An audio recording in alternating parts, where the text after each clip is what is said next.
Hello, everybody. I'm Jim Powers along with Todd Schumacher, and welcome inside the high school sports caravan. And you know what, Todd? A great week last week. You guys saw a really good game last week. Talk a little bit about that and some of the surprises that you've maybe been seeing over the last couple weeks. Well, St. Dominic, got a big win at home, and really they dominated. They had to kind of hold on a little bit, but they've got a good quarterback. And that was one of those things that they were able to go vertically and really build up that big lead. And then they were able to bring in their second string a little bit and get a big win, their first win of the year. But, so far, some of the surprises that I think, you talk about U-City. And this is a team 3-0 off to their best start since 2001. I mean, Jim, who would have thought that we'd seen that? And so in 14 years, they're having this great start. And Keandre Bledsoe is an incredible quarterback. He was their wide receiver.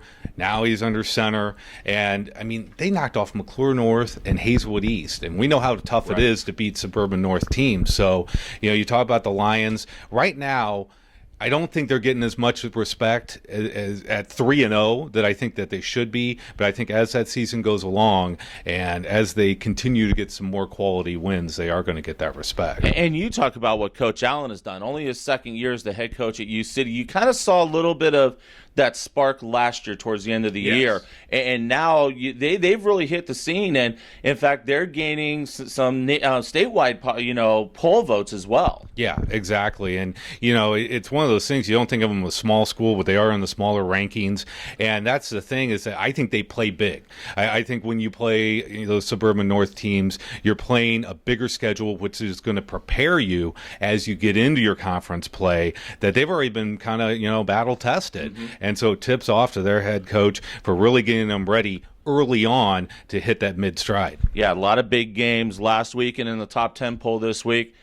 I can't remember the last time we've had 3 St. Louis teams ranked a top Class 6 when you go CBC, Hal, Kirkwood. Yeah, and CBC, I think they're sending a message that you're going to have to keep up with the pace that we're setting.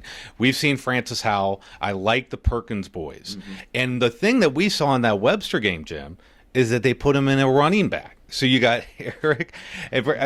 These are big boys. They're hard to take down. And I think, Coach Koch, that if he says maybe this is a formula that will work for us, can they keep up with CBC? And you don't want to say that that's the only team, but CBC is sending a message that we're the defending state champs, we're at the top of the pile, and you're going to have to knock us off. And especially since the Kansas City schools are just kind of, it's a battle of attrition out there. But a lot of people are saying that Rockhurst is better than their 1-2 record, which, I'll agree with that. Yeah. You look at their opening schedule, okay, you get a cupcake in week 1, but then Webb City, Bentonville, Arkansas, who was the defending 7A champions, and then you get Springdale Harbor this week, who pushed Webb City last week to the brink.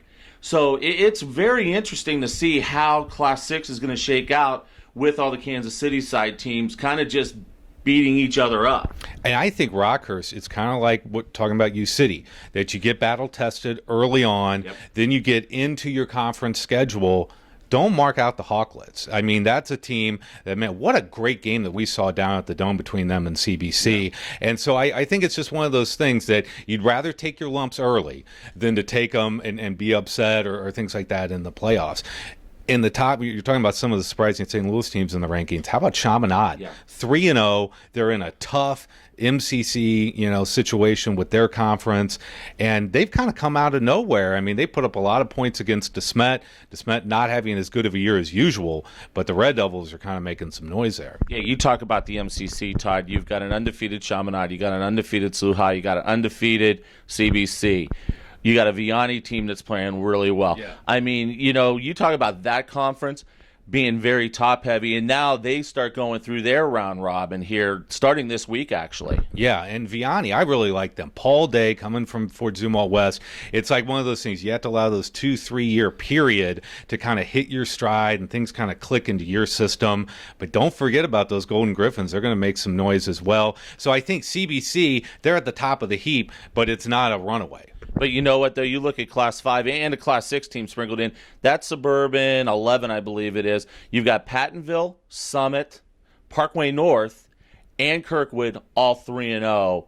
Getting ready to start their round robin here this week with Parkway North taking on Rockwood Summit. How about a meat grinder of that? And Pattonville's another surprising team in that Suburban North. Very tough. They're going to beat up on each other, but then they always peak. And John and I talked about this last week with Hazelwood Central. Kind of stumbled against Lafayette, but they always peak in the postseason. That, we saw that with Rich Nixon and his teams and Pukla, And so Pattonville, another surprising team that's going to make it really tough, like you say, in that conference. And then real quick, before we jump to our preview of this week's game, you talk about some of the lower class schools, and you talk about John Burroughs.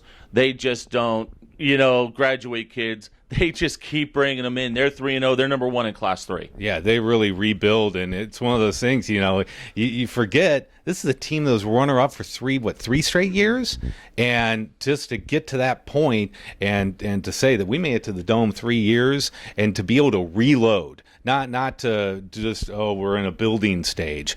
That really says a lot about the Bombers, and I think they are the small school to beat right now. Absolutely. This week, our game, we're going to head over to the Eels side. It's Althoff, who, a lot of people are saying is probably a team to watch in 2A. I had a chance to see them play at the 7-on-7 over at DeSmet this summer in just an absolute classic against East St. Louis. Took East St. Louis to the last play of the game and fell on just a tremendous pass. But, Mater Dei, we all know about Mater Dei, but this game is just going to be a fun game to watch, especially at Lindenwood Belleville on the Candy Cane turf. Yeah, and anything can happen. I mean, when you're talking about a team that you're familiar with, even though Althoff 54-38 over Helias, one of the state powers in Missouri, in Jeff City. And Keenan Young is the guy that you got to watch out for. A basketball stud. They were runners-up in the state championships last year. But, last week, 233 yards and 2 touchdowns. And he's talking to Jackson State in Nashville as far as a team or a school that he's kind of gravitating towards. So from Althoff's standpoint, Coach Turner really has them clicking along right now. But yeah, Mater Dei, Jordan Augustine, he's their quarterback, 387 yards, passing, 3 touchdowns.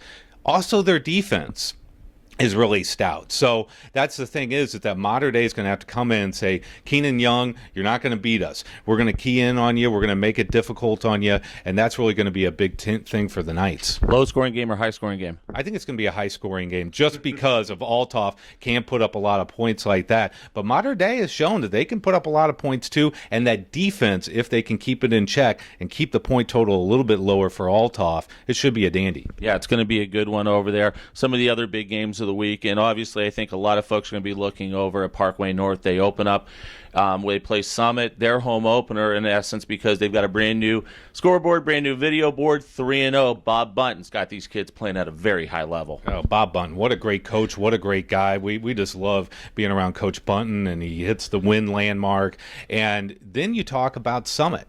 And they beat a Parkway West team that beat a state-ranked Althoff team. So Summit, remember when we were over at Parkway West last week talking to them and their staff, and they said, man, this Summit team's no joke. They might have had a couple down years, but now they're back into it. And, yeah, I think that's going to be a great showdown between the Vikings and the Falcons. That'll start to go a long way in that Suburban 11. So, Todd, it's going to be great tomorrow night. You and John Edwards will have the call over at Lindenwood Belleville. It's Althoff and Mater Dei as our game of the week. Outstanding. I'm looking forward to it. Thanks so much, Todd. All right. Todd Schumacher joins us. Join him and John Edwards tomorrow night, 6:45 on highschoolsportscaravan.com. They'll have all the action for you. Plus, we'll have the updated rankings, and also we'll have an interview with Bob Bunton up on the website tomorrow afternoon. For Todd Schumacher, I'm Jim Powers. Thanks so much for going inside the High School Sports Caravan. We'll talk to you next week.